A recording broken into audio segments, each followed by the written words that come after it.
Commonwealth of bees చెప్పుకుందాం. ఎవరు రాశారంటే విలియం షేక్స్పియర్. ఈ లెసన్ ఎవరు రాశారు అంటే William Shakespeare. This lesson is written by William Shakespeare.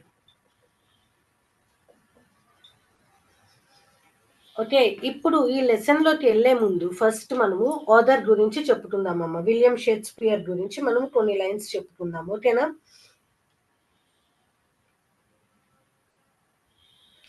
ఈ కామన్వెల్త్ ఆఫ్ బీస్, కామన్వెల్త్ అంటే ఒక ప్లేస్, ఈ బీస్ ఉండే సమూహం గురించి ఇప్పుడు మనకి ఈ లెసన్ అన్నమాట. ఏంటయ్యా అంటే కామన్వెల్త్ ఆఫ్ బీస్ అనే లెసన్ విలియం షేక్స్పియర్ రాశారు. ఈ లెసన్ లోకి వెళ్లే ముందు ఫస్ట్ మనము ఈ విలియం షేక్స్పియర్ గురించి తెలుసుకుందాం. విలియం షేక్స్పియర్ ఎప్పుడు పుట్టాడంటే 26th April 1564 లో పుట్టారు. అండ్ 23rd April 1616 లో చనిపోయారమ్మా. 1616 లో చనిపోయారు. ఇంకా ఈయన famous English play writer. He is a famous English play writer. William Shakespeare famous English play writer. అంటే ఈయన చాలా నాటకాలు రాశారమ్మా. ఫేమస్ ఇంగ్లీష్ ప్లే రైటర్,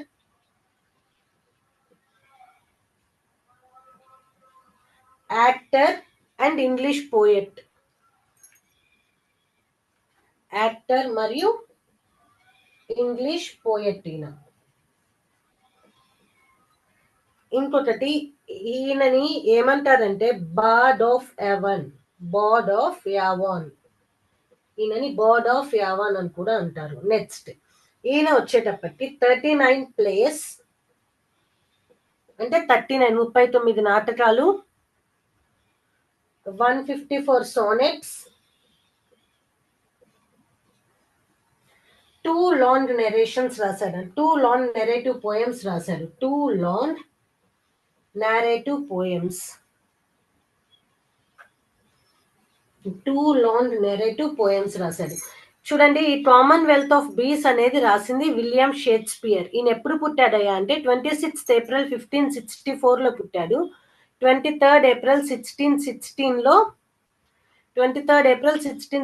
లో మరణించాడమ్మా. ఈయన English play writer. Actor, English poet. ఈయనని బార్డ్ ఆఫ్ యావాన్ అంటారు. ఇంకోటి ఈయన 39 ప్లేస్ అంటే 39 నాటకాలు, 154 సోనెట్స్ రాశాడు. 2 లాంగ్ నెరేటివ్ పోయమ్స్ కూడా రాశాడు.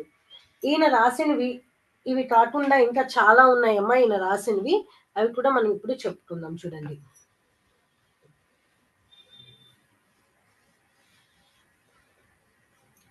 ఈయన ఎక్కువగా ఏం రాశాడంటే హీ రోట్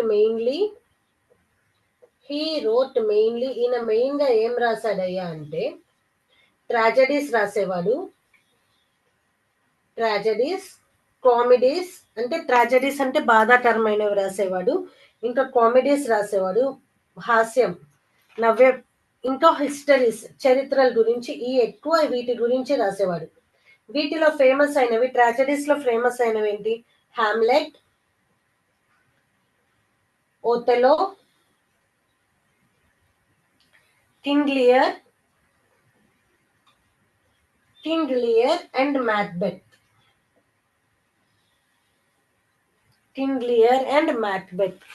ఇవన్నీ ట్రాజెడీస్ లో ఆయన రాసినవి. ట్రాజెడీస్ లో ఏమేమి రాశాడమ్మా?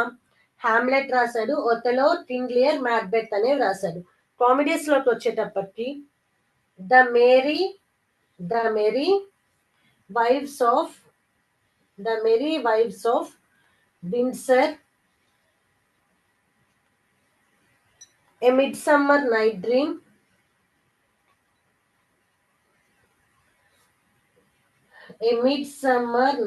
డ్రీమ్,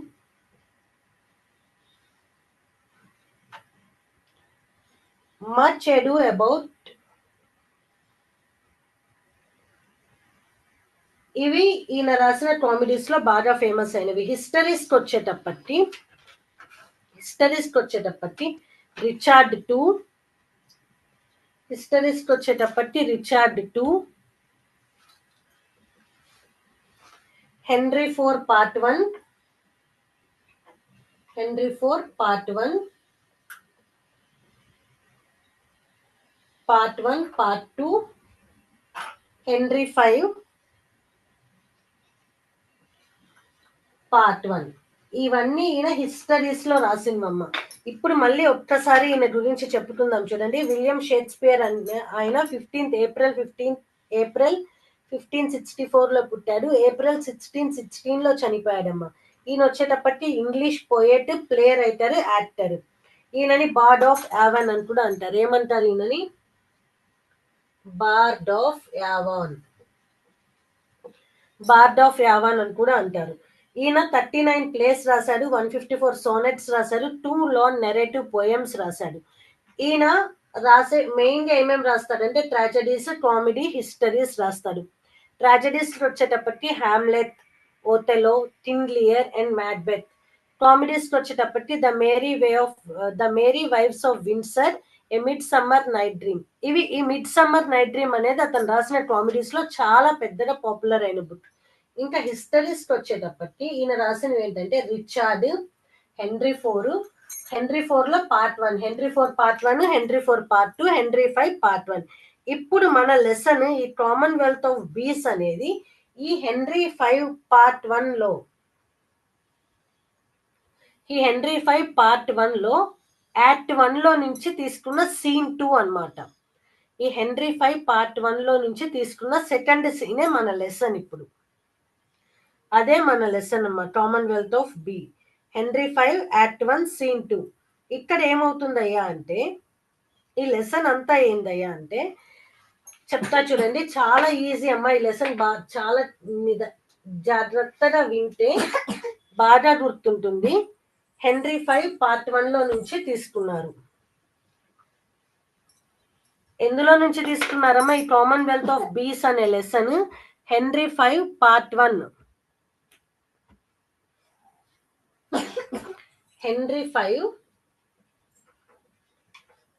పార్ట్ 1 లో నుంచి తీసుకున్నారు. పార్ట్ 1 లో హెన్రీ 5 పార్ట్ 1 లో నుంచి యాక్ట్ 1, ఇందులో కూడా యాక్ట్ 1 లో నుంచి సీన్ 2 అన్నమాట. ఇది సీన్ 2, ఇది సెకండ్ సీన్. ఈ లెసన్ లో ఏంటయ్యా అంటే ఈ హెన్రీ 5 అనే అతను సింహాసనాన్ని అధిరోహించాడు. అంటే సింహాసనం, ఈ హెన్రీ 5 అనే అతను కింగ్ అయ్యాడనమాట. ఈ హెన్రీ 5 కింగ్ అయిన తర్వాత అతను ఏంటి, ఫ్రాన్స్ వాళ్ళతో ఫైట్ చేసి ఫ్రాన్స్ కూడా తెలుసుకోవాలి అనుకున్నాడు. ఈ హెన్రీ 5 సింహాసనం అధిరోహించిన తర్వాత ఫ్రాన్స్ వాళ్ళతో ఫైట్ చేసి ఫ్రాన్స్ కూడా గెలుచుకోవాలి అనుకున్నాడు. ఈ కింగ్ ఆస్థానంలో మంత్రులు వాళ్ళందరూ ఉంటారు కదా, వాళ్ళు హెన్రీకి సలహా ఇస్తారు. ఏమని? మీరు ఫ్రాన్స్ కూడా లీగల్ హైర్ అంటే వారసత్వంగా మీకు ఫ్రాన్స్ అనేది దక్కాలి, లీగల్ హైర్ గా దక్కాలి అంటారు. ఎందుకు ఫ్రాన్స్ దక్కాలి అంటే వాళ్ళ అమ్మ హెన్రీ 5 వాళ్ళ మదర్ ఫ్రాన్స్ నుంచి వచ్చింది కాబట్టి అతను కూడా ఆ ఫ్రాన్స్ కి లీగల్ హైర్ అవ్వచ్చు అని చెప్తారు. చెప్పినప్పుడు అప్పుడు హెన్రీ ఏమనుకుంటారు, ఇప్పుడు పాతకాలంలో ఏదైనా రాజ్యం దక్కించుకోవాలంటే ఏంటమ్మా, యుద్ధం చేయాలి కదా. అట్లనే ఇప్పుడు హెన్రీ 5 ఏం చేయాలి, ఫ్రాన్స్ ని గెలుచుకోవడానికి ఫ్రాన్స్ మీద యుద్ధానికి వెళ్ళాలన్నమాట. వెళ్ళడానికి సిద్ధం అవుతారు. అప్పుడు ఈ లోపల ఆ సభలో ఉన్న కొంతమంది ఏం చెప్తారు, మీరు ఫ్రాన్స్ గెలుచుకోవడానికి ఫ్రాన్స్ మీద యుద్ధానికి వెళ్తే మరి ఇక్కడ ఈ దేశం పరిస్థితి ఏంటి అని చెప్తారు అని అడుగుతారు అనమాట.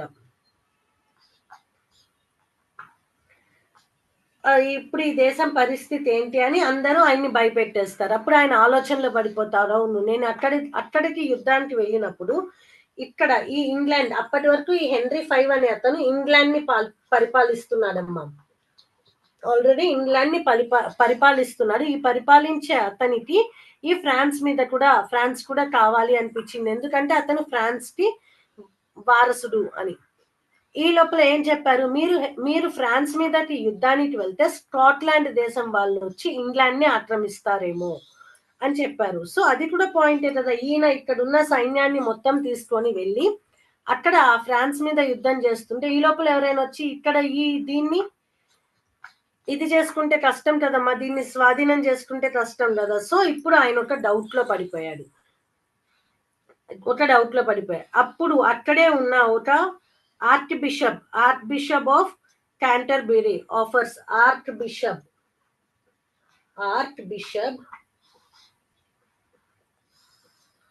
Of Canterbury. ఈ ఆర్క్ బిషప్ ఆఫ్ క్యాంటర్బరీ అనే అతను ఈ మాటలు చెప్తారు. మనకి ఇప్పుడు ఉన్న లెసన్ మొత్తం ఆయన చెప్తాడనమాట.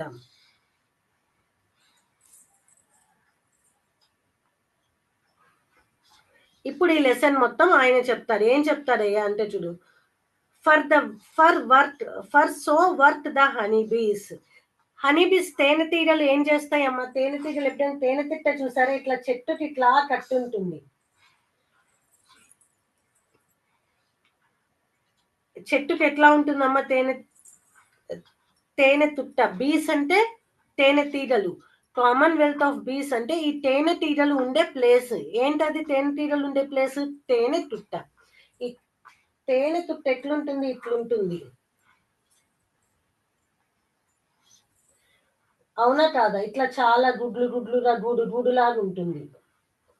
ఇప్పుడు ఈ తేనెటీగలు వాటి పనితీరుని బట్టి మన దేశపు ఇప్పుడు ఈయన చెప్తుంటాడు హెన్రీ ఫైకి, ఈ తేనెటీగల పనితీరు ఎలా అయితే ఉంటుందో అలా కనుక మన రాజ్యంలో రాజులు ఉన్న జనాలు అందరూ కనుక చేస్తే మీరు ఫ్రాన్స్ మీదకి యుద్ధానికి వెళ్ళొచ్చు అని. ఎట్లా చెయ్యాలి అనేది లెసన్ చూడండి అమ్మ. For so work the honeybees creatures that rule by nature teach the art of order to a people kingdom. They have a king and officers of sort. ఇప్పుడు చూడండి అమ్మా, for so work the honeybees. Honeybees ఎలా work చేస్తాయి? అవి ఏంటి? సహజ సిద్ధంగా ఏర్పడిన జీవులు. Creatures that by A rule in nature. అవి సహజ సిద్ధంగా ప్రపంచానికి అనుగుణంగా ఏర్పడిన ఒక జీవులు. క్రియేచర్స్ అంటే జీవులు. ఆ జీవులు ఏం చెప్తున్నాయి? ఇప్పుడు ఏం చేస్తున్నాయి? ఒక రాజ్యంలో ఉన్న ప్రజలకి ఎలా జీవించాలి, art of order to A people Kingdom. ఒక రాజ్యంలో ఉన్న ప్రజలకి ఏమి ఆర్డర్ చేయాలి, ఎలా ఉండాలి, ఆర్డర్ అంటే ఏం శాసించాలి, ఎలా చెప్పాలి, ఎలా ఉండాలి అనేది నేర్పిస్తున్నాయి అంటున్నారు. తర్వాత ఏమంటున్నాం? They have a king and the officers of sort.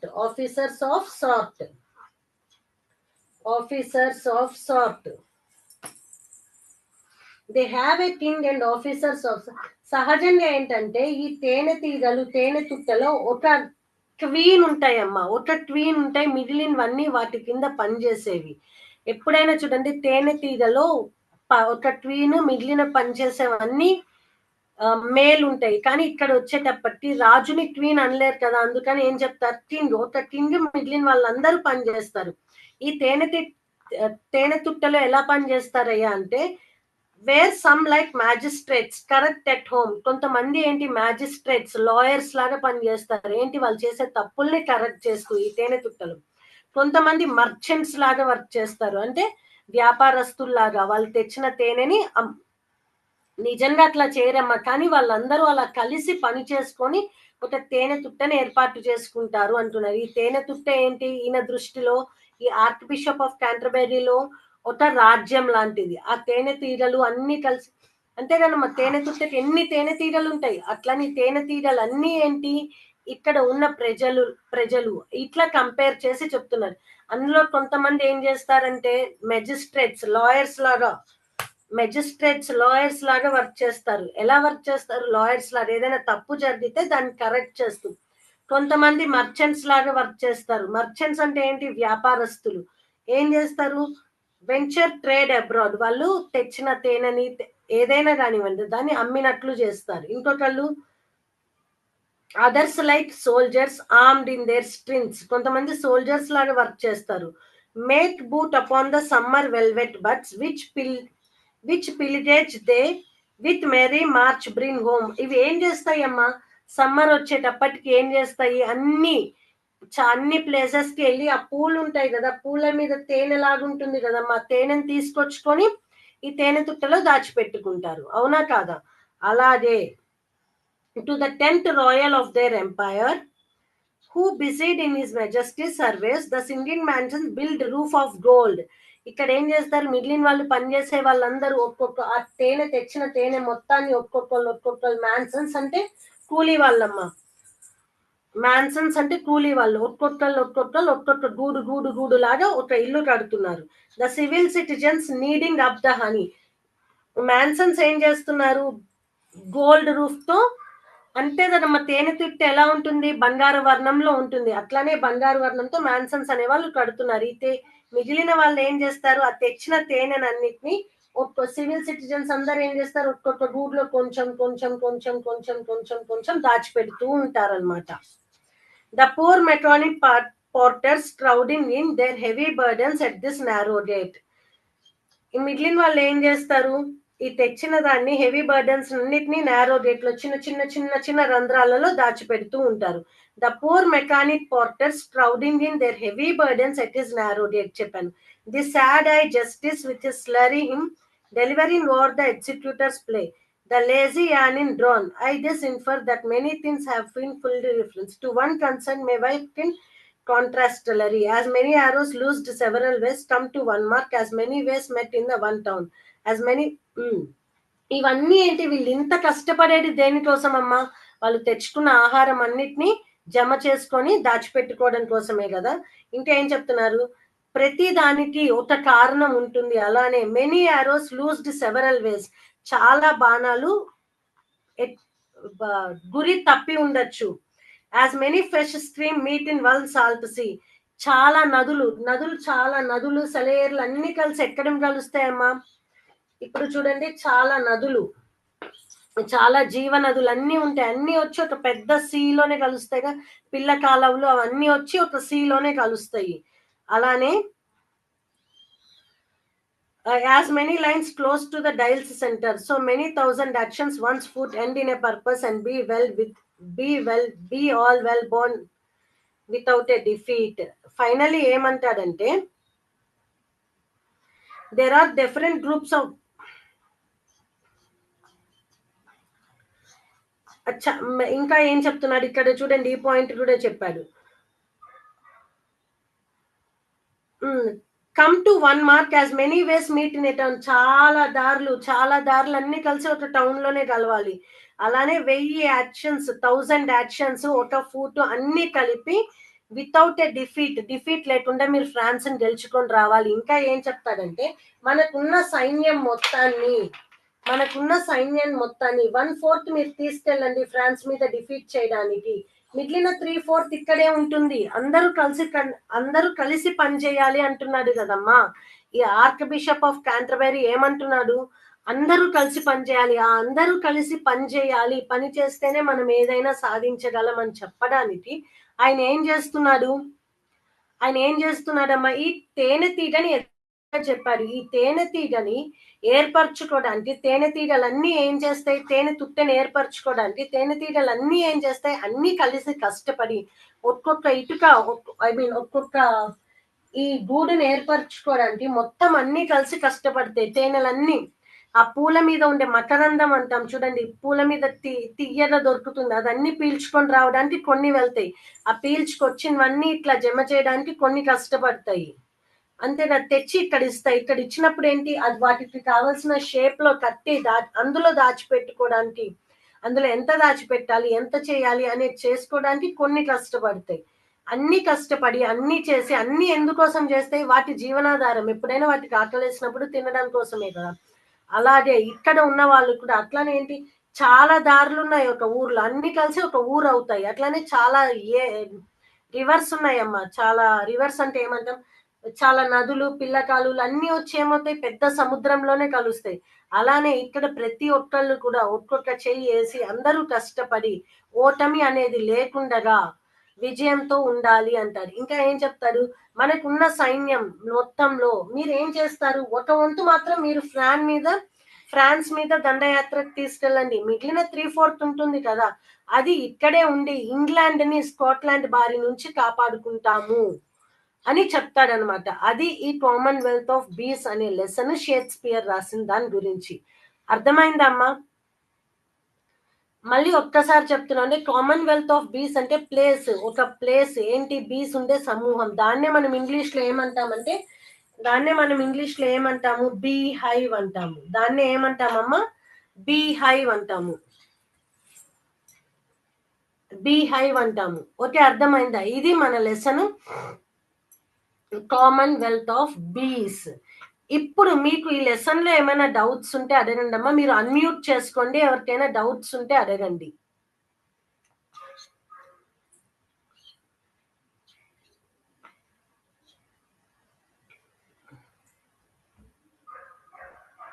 ఎవరికైనా డౌట్స్ ఉంటే అన్మ్యూట్ చేసుకొని అడగండి అమ్మా.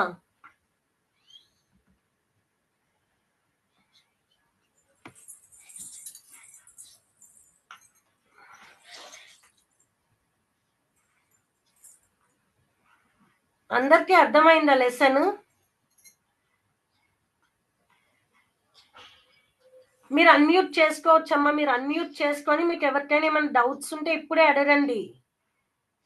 నెక్స్ట్ క్లాస్ లో మనం ఈ కామన్వెల్త్ ఆఫ్ బీస్ లెసన్ లో యానటేషన్ గురించి మాట్లాడుకుందాం. సహజంగా అయినా ఒక యానటేషన్ రాయాలి అంటే మనము ఈ లైన్స్ అనే వాళ్ళు ఇచ్చిన యానటేషన్ ఏ లెసన్ లో నుంచి తీసుకున్నారు అనేది గుర్తుపట్టి దాన్ని బట్టి రాయాలి.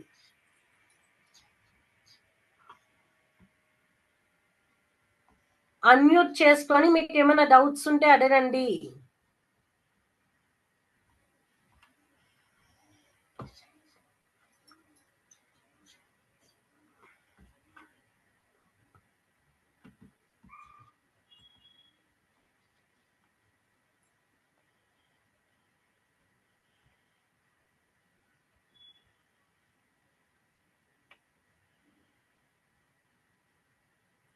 అందరికీ అర్థమైంది అమ్మా. అన్మ్యూట్ చేసుకొని అడగండి మీకు ఏమైనా డౌట్ ఉంటే.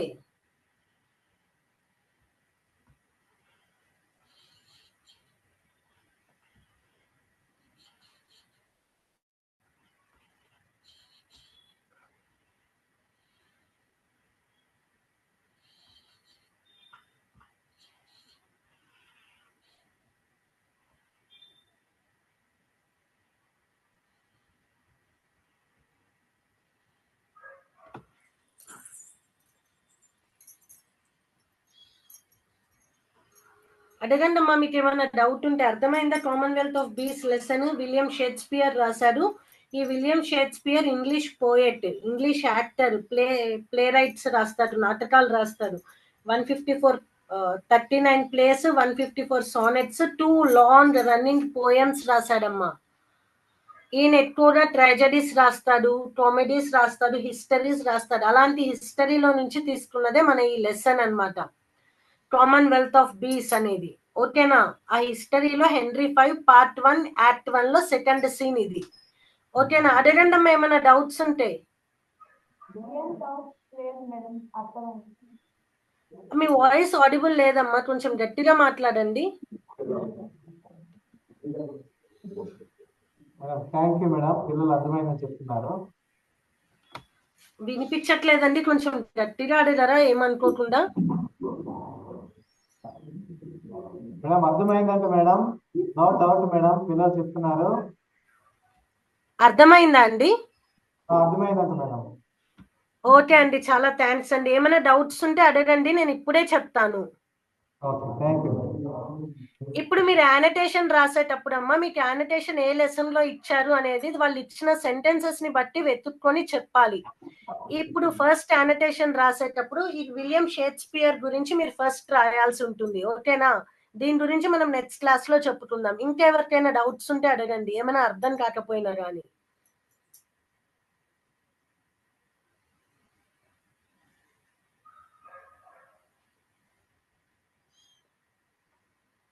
అట్లానే మనము కూడా ఏదైనా పని చేసేటప్పుడు చాలా తెలివిగా ఆలోచించుకొని ప్రణాళికగా ఒక ప్లాన్ వేసుకొని చేయాలమ్మా. ఎట్లా పడితే అట్లా చేసి మనం ఫెయిల్ అవుతాం, పాస్ అవుతాం, ఇట్లాంటి ఆలోచనలు పెట్టుకోకూడదు. ఓకేనా? ఇంకా చెప్పాలి, ఎవరైనా డౌట్స్ ఉంటే మీరు మాట్లాడుతూ మీరు రెస్పాండ్ అవుతూ ఉంటేనమ్మా క్లాస్ ఇంటరాక్టివ్ గా ఉంటుంది. మీకు క్లియర్ గా అర్థమైంది లేనిది మాకు తెలుస్తుంది.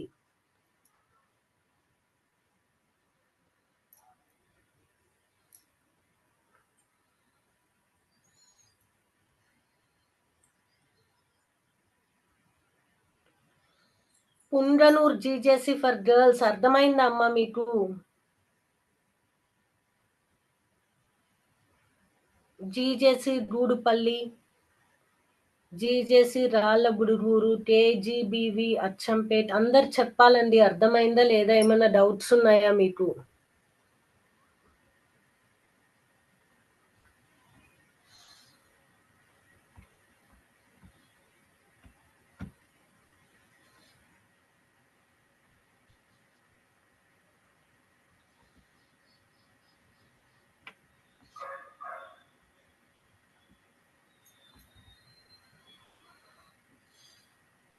ఒక యానిటేషన్ చూద్దామా? నెక్స్ట్ క్లాస్ లో చూద్దామా అండి అది?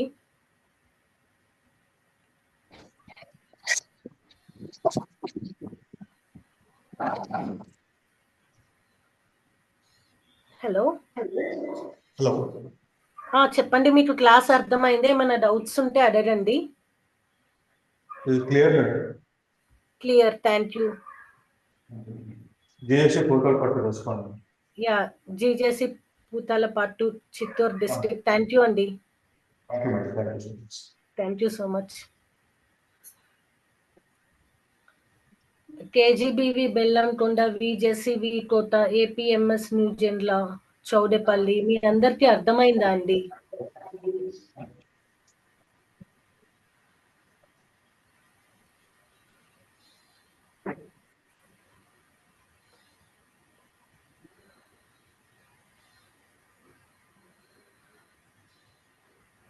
ఓకే, మనం ఇవాళ ఈ క్లాస్ ఇక్కడితో ఎండ్ చేద్దాము. నెక్స్ట్ హలో, ఏమైనా డౌట్ ఉందా అండి?